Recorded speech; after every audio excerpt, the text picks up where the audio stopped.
Hello everyone, welcome to my YouTube channel pharma researcher. So आज है day 133 daily pharm MCQ डो series का, जिसमें हम डेली के 10 एमसीक्यू क्वेश्चन सॉल्व करते हैं विद डिटेल्ड एक्सप्लेनेशन, जो कि आपके प्रीवियस ईयर क्वेश्चन पेपर से लिए जाते हैं एंड सभी फार्मेसी रिलेटेड एग्जाम्स के लिए इंपॉर्टेंट होते हैं। तो चलिए स्टार्ट करते हैं आज के पहले क्वेश्चन से। तो पहला क्वेश्चन है, which of the following is oleaginous base for suppository. तो सपोजिटरीज के लिए ओलिजिनस बेस इनमें से कौन सा है? तो इसमें आपका cocoa butter, synthetic fat and hydrogenated palm kernel oil, ये तीनों ही आपके ओलिजिनस बेसिस होते हैं किसके लिए? सपोजिटरीज के लिए। So option D all of the above is correct. So बात करें सपोजिटरीज़ की, तो सपोजिटरीज जो हैं वो आपकी ऐसी सेमी सॉलिड प्रिपरेशंस होती हैं जिनको बॉडी कैविटी के थ्रू इंसर्ट किया जाता है। तो डिफरेंट टाइप्स की सपोजिटरीज होती हैं, जैसे कि आपकी रेक्टल सपोजिटरीज होती हैं जिसको रेक्टम के थ्रू इंसर्ट किया जाता है। एक आपकी टाइप आती है वेजिनल सपोजिटरीज, जिनको वेजिना के थ्रू इंसर्ट किया जाता है। एंड वेजिनल सपोजिटरीज को पेस्टरीज भी कहा जाता है। ये काफ़ी इंपॉर्टेंट क्वेश्चन इसमें बनता है।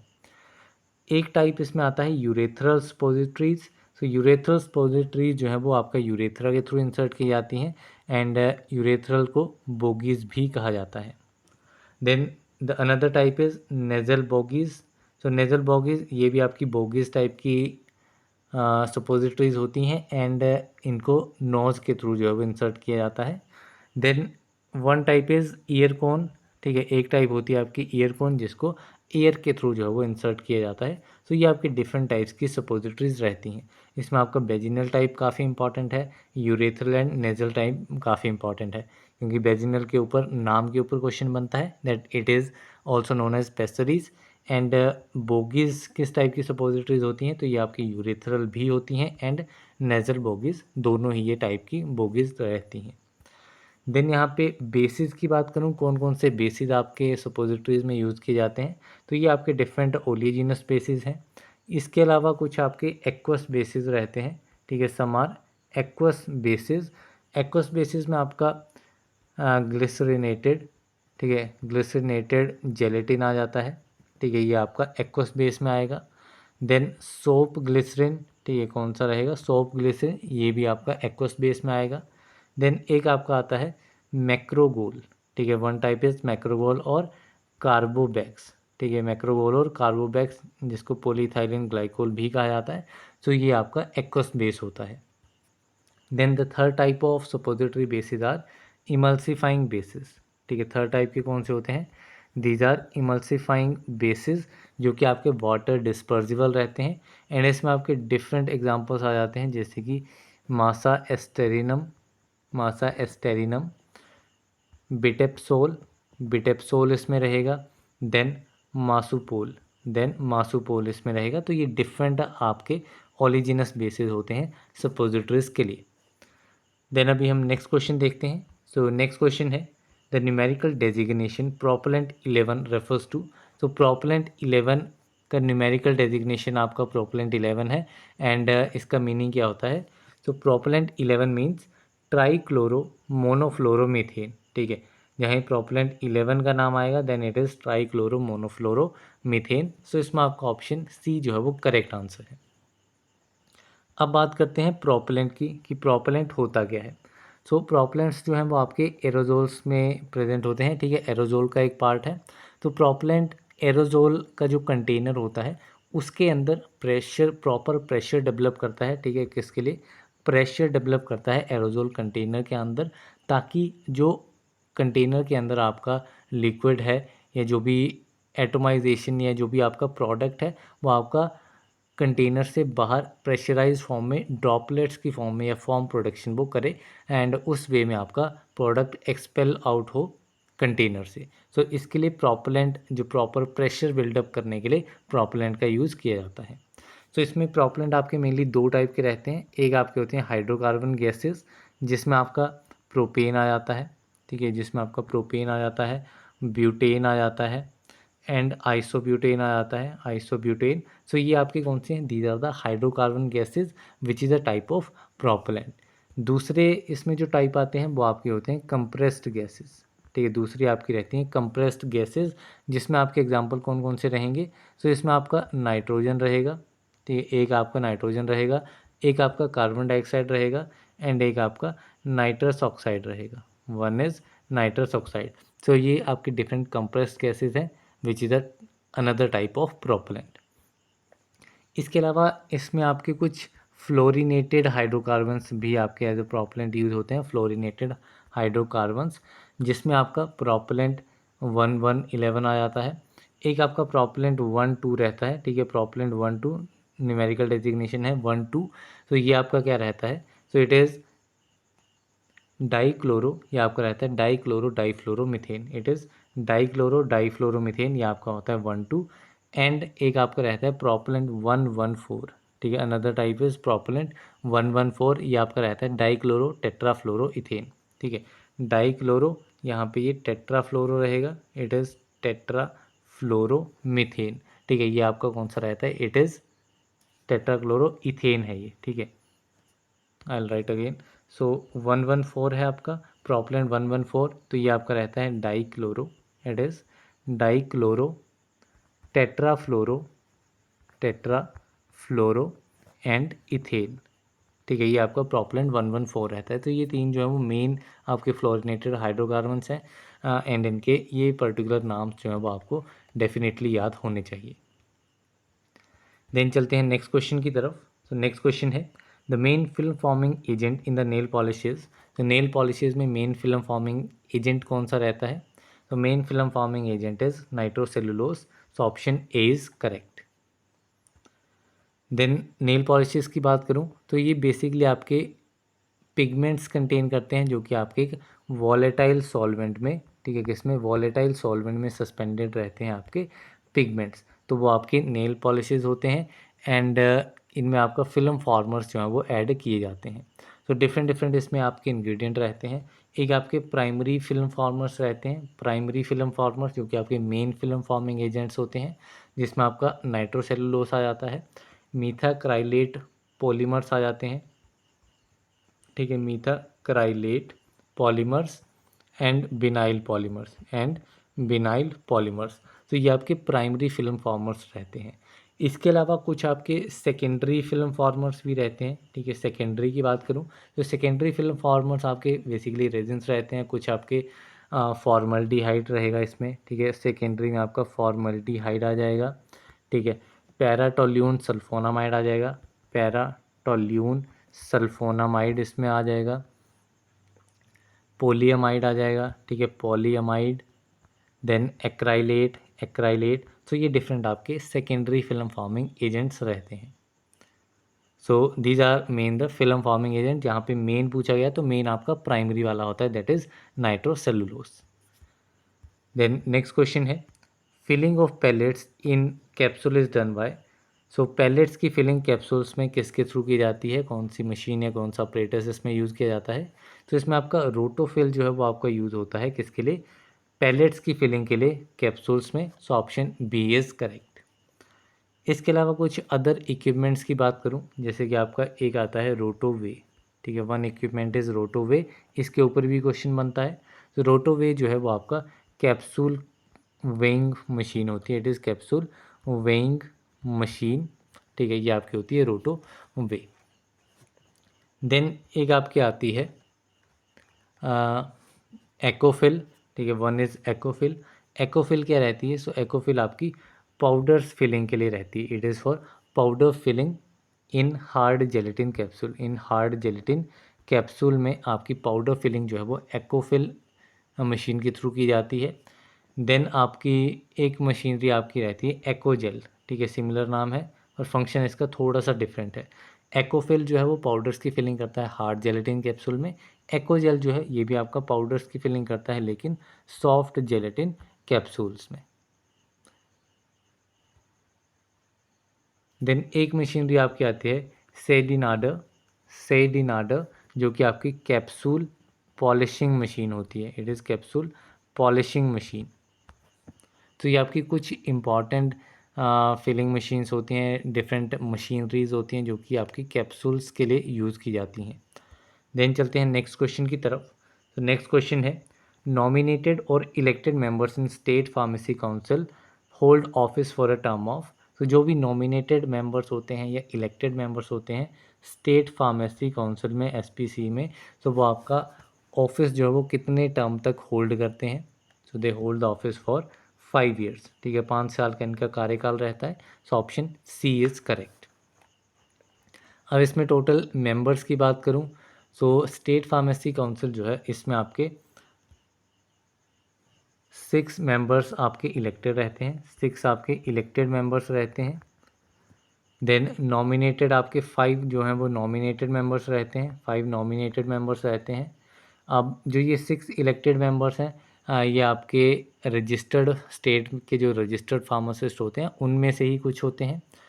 देन जो आपके 5 नॉमिनेटेड होते हैं, सो 5 नॉमिनेटेड जो हैं वो आपके नॉमिनेट किए जाते हैं, स्टेट गवर्नमेंट उनको नॉमिनेट करती है एंड इनके कुछ क्वालिफ़िकेशंस होनी चाहिए। सो इसमें आपका जो पर्सन है उसकी डिग्री या फिर डिप्लोमा होना चाहिए फार्मेसी में, या फिर फार्मास्यूटिकल केमिस्ट्री में, या फिर वो रजिस्टर्ड फार्मासिस्ट होना चाहिए, ठीक है। इसके अलावा एक मेंबर जो है वो आपका इलेक्ट किया जाता है, 1 मेंबर जो है वो आपका इलेक्ट किया जाता है मेडिकल काउंसिल ऑफ इंडिया से। कहाँ से? मेडिकल काउंसिल ऑफ इंडिया से इलेक्ट किया जाता है। एंड इसमें कुछ आपके एक्स ऑफिशियो मेंबर्स भी रहते हैं। यहीं पे एक्स ऑफिशियो मेंबर्स की बात करूं तो एक्स ऑफिशियो में आपका एक चीफ एडमिनिस्ट्रेटिव आ जाता है। वन इज़ चीफ एडमिनिस्ट्रेटिव, कहाँ का? Medical officer of state, chief administrator medical officer of state, ये आपका एक्स ऑफिशियो मेंबर रहता है। Then officer in charge of drugs controller organisation of the state, जो स्टेट की ड्रग्स कंट्रोलर ऑर्गेनाइजेशन होती है, ड्रग्स कंट्रोलर ऑर्गेनाइजेशन, उसका जो ऑफिसर इंचार्ज होता है वो भी आपका एक्स ऑफिशियो मेंबर होता है स्टेट फार्मेसी काउंसिल का। इसके अलावा जो आपका गवर्नमेंट एनालिस्ट रहता है, ठीक है, वन इज़ गवर्नमेंट एनालिस्ट, वो आपका अपॉइंट होता है, जो भी अपॉइंटेड रहता है वो भी आपका एक्स ऑफिशियो मेंबर रहता है। एंड अगर एक से ज़्यादा आपके गवर्नमेंट एनालिस्ट होते हैं तो उन गवर्नमेंट एनालिस्ट में से ही एक जो है उसको नॉमिनेट किया जाता है बाय द गवर्नमेंट। सो ये आपके मेंबर्स रहते हैं स्टेट फार्मेसी काउंसिल के। अभी चलते हैं नेक्स्ट क्वेश्चन की तरफ। तो नेक्स्ट क्वेश्चन है pharmacy act is established in, so pharmacy act जो है वो कब एस्टेब्लिश हुआ था? So it was established in the year 1948। सो इसमें आपका ऑप्शन ए जो है वो करेक्ट आंसर है। इसी के साथ में कुछ अदर एक्ट्स की बात करूं तो अगर मैं 1940 ईयर की बात करूं तो यहाँ पे आपका ड्रग एंड कॉस्मेटिक एक्ट आया था 1940 में। देन बात करूं 1995 में, तो 1995 में आपका drugs price control order act आया था। देन 1919 की बात करूं तो 1919 में आपका पॉइजनस एक्ट आया था, ठीक है, पॉइजनस एक्ट आया था। तो ये डिफरेंट आपके एक्ट हैं। इसके अलावा कुछ और इम्पॉर्टेंट एक्ट्स आपके रहते हैं, जैसे कि 1945 में जो आपका ड्रग एंड कॉस्मेटिक एक्ट था उसके रूल्स आए थे 1945 में। देन 1949 में आपका फैक्ट्रीज़ एक्ट आया था, ठीक है, फैक्ट्रीज़ एक्ट जो है वो 1949 में आया था। 1970 में आपका पेटेंट एक्ट आया था, ठीक है, पेटेंट एक्ट वर्जन 1970। देन 1971 की बात करूँ तो यहाँ पे आपका medical termination of pregnancy act आया था। देन आपका 1985, ठीक है, 1985 में आपका narcotic and psychotropic substances act आया था। तो ये कुछ इम्पॉर्टेंट एक्ट हैं जो कि आपके काफ़ी इंपॉर्टेंट रहते हैं, डायरेक्ट ईयर के ऊपर इसमें क्वेश्चन बन जाता है। देन चलते हैं नेक्स्ट क्वेश्चन की तरफ। तो नेक्स्ट क्वेश्चन है if the pKa of phenobarbital is 7.4 what fraction of drug would be ionised at pH 8.4। So ये आपका बेसिकली बायोफार्मास्यूटिक्स एंड फार्माकोकाइनेटिक्स का काफ़ी इंपॉर्टेंट क्वेश्चन है। तो ये सब्जेक्ट जो है वो आपका काफ़ी इंपॉर्टेंट रहता है। लास्ट ईयर इस पर्टिकुलर सब्जेक्ट से 5 से 6 क्वेश्चन जो है वो यूपीएससी ड्रग इंस्पेक्टर में जो लास्ट ईयर आपका एग्ज़ाम कंडक्ट हुआ था उसमें आए थे। तो ये सब्जेक्ट आपका काफ़ी इंपॉर्टेंट होता है यूपीएससी ड्रग इंस्पेक्टर के accordingly and also for this GPAT examination. So इस पर्टिकुलर न्यूमेरिकल की बात करूं तो इसमें आपका जो ड्रग आयोनाइज पूछा गया है, ड्रग आयोनाइज कितना होगा, तो उसका आपका सिंपल फार्मूला रहता है, that is drug ionised is equal to 10 pH minus pKa, ठीक है, pH minus pKa divided by 1 + 10 pH minus pKa, ठीक है। तो ये आपका सिंपल फार्मूला लगता है। अब यहाँ पे आपको पी के ए की वैल्यू दी गई है, ठीक है। पी के ए क्या है 7.4, पी एच आपको दिया गया है 8.4। सिंपल आपको वैल्यू सब्स्टिट्यूट करनी है एंड आपका आंसर जो है वो क्लियरली आ जाएगा, ठीक है। तो अब इसमें देखते हैं 10 क्या था, पी एच माइनस पी के। सो पी एच क्या है, P H is 8.4 minus P के है आपका 7.4 डिवाइडेड बाय 1 प्लस था बीच में, plus 10 again P H is 8.4 minus P के है 7.4। अब इसका डिफरेंस क्या है, इसका डिफरेंस आपका 1 एंड 10 1 इज़ 10। सो इसमें आपका क्या आंसर बनेगा, it is 10 divided by 1 plus 10। सो ये आपका बनेगा 10 डिवाइडेड बाय 11 एंड इसको जब आप सॉल्व करेंगे तो it will be approximately 0.9। So इसमें आपका करेक्ट आंसर बनेगा option number C. Then next question है, following gel shows a thixotropic behaviour. कौन सा जेल जो है वो आपका थिक्सोट्रॉपिक बिहेवियर शो करता है। सो थिक्सोट्रॉपिक बिहेवियर आपका वेंटोनाइट जो है वो आपका थिक्सोट्रॉपिक बिहेवियर शो करता है। सो आपका ऑप्शन ए इज़ करेक्ट। सो जो आपका थिक्सोट्रॉपिक बिहेवियर है वो क्या कहलाता है, सो ये आपका टाइम डिपेंडेंट विस्कोसिटी में आता है। It is a time dependent viscosity parameter and इसमें आपका जेल टू सॉल ट्रांसफॉर्मेशन होती है।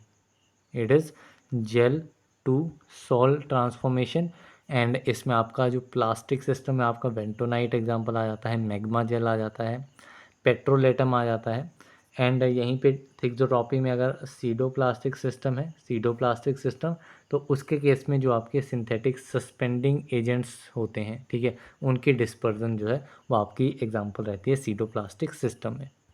इसी के ऑपोजिट का जो आपका पैरामीटर है वो आपका रहता है एंटी थिक्सोट्रॉपी। कौन सा रहता है, एंटी थिक्सोट्रॉपी, ठीक है। तो एंटी थिक्सोट्रॉपी जो है वो बेसिकली आपका सोल जेल सॉल ट्रांसफॉर्मेशन होती है। It is sol gel transformation and इसमें आपका एग्जांपल आता है मैग्नीशिया मैग्मा। तो ये दो आपको काफ़ी इंपॉर्टेंटली याद रखने हैं। अभी चलते हैं नेक्स्ट क्वेश्चन की तरफ। सो नेक्स्ट क्वेश्चन है आपका, it is a match the following type question and इसमें आपको एक कॉलम में अल्कोलॉइड्स दिए गए हैं, दूसरे कॉलम में आपके केमिकल कंस्टेंट्स दिए गए हैं। तो इनको हमें करेक्टली मैच करना है। तो सबसे पहले आपका आता है सिनकोना। तो सिनकोना जो है वो आपका कहाँ से ऑब्टेन होता है, it is obtain from cinchona calisaya, cinchona ledgeriana, cinchona officinalis, cinchona succirubra. तो ये आपके डिफरेंट सोर्सेज रहते हैं सिनकोना के एंड इसका केमिकल कंस्टेंट इसमें कौन सा प्रेजेंट होता है, क्यूनिन, जो कि आपका एंटी मोलेरियल रहता है। देन आपका आता है ओपीएम। ओपीएम क्या है, सो ओपीएम आपका पापावर सोमनीफेरम से ऑब्टेन होता है एंड इसमें आपका मॉर्फिन जो है वो प्रेजेंट होता है। सो ये आपका ऑप्शन 4 के साथ मैच करेगा। सो मॉर्फिन इज एनाल्जेसिक। देन आता है आपका एर्गेट। एर्गेट में आपका कौन सा केमिकल कंस्टेंट प्रेजेंट होता है, तो इट कंटेन्स एर्गोमेट्रिन, जो कि आपका ऑक्सीटॉकिक यूज़ होता है, दैट इज़ प्रेगनेंसी के टाइम पे लेबर को इंड्यूस करवाने के लिए एंड ऑल्सो माइग्रेन कंडीशन में भी यूज़ किया जाता है। देन आता है आपका रॉ वोल्फिया। सो रॉ वोल्फिया जो है, रॉ वोल्फिया क्या होता है, रॉ वोल्फिया एज रिसर्पिन, ये आपका रॉ वोल्फिया सर्पेंटीना और सोर्स से ऑब्टेन होता है। केमिकल कंस्टेंट इसमें रिसर्पिन होता है, एंटी हाइपरटेंसिव एक्शन इसका रहता है। देन आता है आपका नक्स वोमिका। तो नक्स वोमिका जो है वो आपका स्ट्रिक्नस नक्स वोमिका से ऑब्टेन होता है एंड इसमें आपका केमिकल कंस्टेंट प्रेजेंट होता है स्ट्रिक्निन। सो ये आपके डिफरेंट अल्कोलॉइड्स हैं, उनके केमिकल कंस्टेंट्स हैं। सो करेक्टली मैचिंग की बात करें तो सिनकोना जो है वो क्विनिन से मैच करेगा, सभी में A2 दिया गया है। देन आपका ओपीएम जो है, OPM will match with morphine, तो ऑप्शन बी जो है ये आपका कैंसिल आउट हो जाएगा क्योंकि इसमें B6 दिया गया है। देन आपका C3 सभी में एर्गेट एर्गोमेट्रिन है, तो this is also true. Then D से हमें ज़्यादा क्लियर हो जाएगा, तो रॉ वोल्फिया जो है वो उसमें रिसर्पिन प्रेजेंट होता है। सो ये आपका ऑप्शन ए बनेगा एंड नक्स वोमिका जो है उसमें आपका स्ट्रिक्निन प्रेजेंट होता है, तो it is option number E. So that is आपका ऑप्शन नंबर ए जो है वो आपका करेक्ट आंसर इसमें रहेगा। देन नेक्स्ट क्वेश्चन है, anaphylaxis reaction is due to which antibody. Anaphylaxis reaction जो है वो किस टाइप की एंटीबॉडी की वजह से होते हैं, so these are due to antibody IgE, ठीक है, IgE एंटीबॉडी से होता है। सो ऑप्शन बी जो है वो इसमें करेक्ट आंसर रहेगा। अब एनाफाइलैक्सिस रिएक्शन की बात करूं तो ये आपके टाइप 1 एनाफाइलैक्सिस रिएक्शन आपके जो है वो टाइप 1 में आते हैं। एंड इसमें जो साइंस हैं वो काफ़ी अर्ली अपीयर हो जाते हैं, with in less than 30 minutes में आपके साइंस जो है वो अपीयर हो जाते हैं। तो किसी भी ड्रग से अगर एनाफाइलैक्टिक शॉक है वो आपका इसमें एग्जांपल आ जाता है। कॉमन एलर्जी कंडीशंस हैं जैसे हे फीवर हो गया, अस्थमा हो गया, तो ये सारे इसके एग्जांपल्स रहते हैं। यहीं पे जो अदर टाइप्स के आपके अदर टाइप्स के एलर्जिक रिएक्शंस रहते हैं जैसे कि आपका टाइप 2 हो गया। सो टाइप 2 को साइटोटॉक्सिक कहा जाता है, it is known as cytotoxic type of allergic reaction. And इसमें एक्शंस जो हैं वो अराउंड 5 to 12 आवर्स में आपको इसके सिम्टम्स साइंस जो हैं वो देखने को मिलते हैं। एंड इसमें एग्जांपल की बात करूं तो ट्रांसफ्यूज़न जो है वो आपका एग्जांपल आता है टाइप 2 एलर्जिक रिएक्शन का। देन आते हैं आपके टाइप 3। सो टाइप 3 में आपका क्या रहेगा? सो टाइप 3 जो है वो आपका इम्यून कॉम्प्लेक्स, इसमें आपके इम्यून कॉम्प्लेक्स होते हैं। सो इम्यून कॉम्प्लेक्स इसमें आपका जो एंटीबॉडी एंड एंटीजन होते हैं वो आपके कॉम्प्लेक्स फॉर्म करते हैं जो कि आपका इन्फ्लामेशन कॉज कर देता है। ठीक है, एंटीबॉडी एंड एंटीजन के बीच में जब रिएक्शन होता है तो वो कॉम्प्लेक्स की फॉर्मेशन करते हैं, वो कॉम्प्लेक्स जो है वो इन्फ्लामेशन कॉज करता है। इसका इफ़ेक्ट जो है साइंस जो है वो अराउंड 3 to 8 आवर्स में हमें देखने को मिलते हैं। एंड टाइप 3 को आर्थस रिएक्शन भी कहा जाता है, it is also known as Arthus reaction and serum sickness. ठीक है, एंड सीरम सिकनेस, तो यार इसके डिफरेंट एग्जांपल्स भी हैं। देन आता है आपका type 4। Type 4 allergic reaction. So type 4 को cell mediated, it is also known as cell mediated और डिलेड टाइप एलर्जिक रिएक्शंस। तो इसमें क्या है, इसमें जो है एंटीजन जो है वो आपका फॉर्मेशन करता है सेल्स की जो कि आपका टारगेट सेल्स को किल कर देता है। ठीक है, एंड इसमें rejection of transplanted tissue, poisons such as chronic disease like tuberculosis, leprosy, तो ये सारे एग्जांपल्स आपके डिलेड टाइप एलर्जिक रिएक्शंस में आते हैं। तो यहाँ पे आज के हमारे 10 क्वेश्चंस कंप्लीट होते हैं।